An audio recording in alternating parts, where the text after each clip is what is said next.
ناس كتير سألتني هو الصلصال الناشف اللي عندي ممكن ارجعه طري زي ما كان.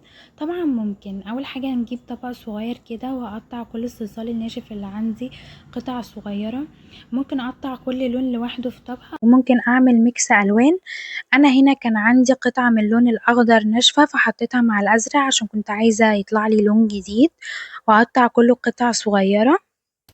احط بقى عليهم ميه مغليه من الكاتل لحد ما ايه. كله يتغطى بالميه كده.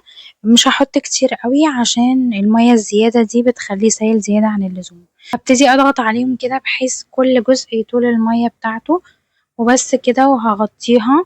سبت الصلصال مع الميه لمدة ربع ساعة وبعدين جيت كده ادمج واشوف كل الصلصال شرب الميه ولا لسه.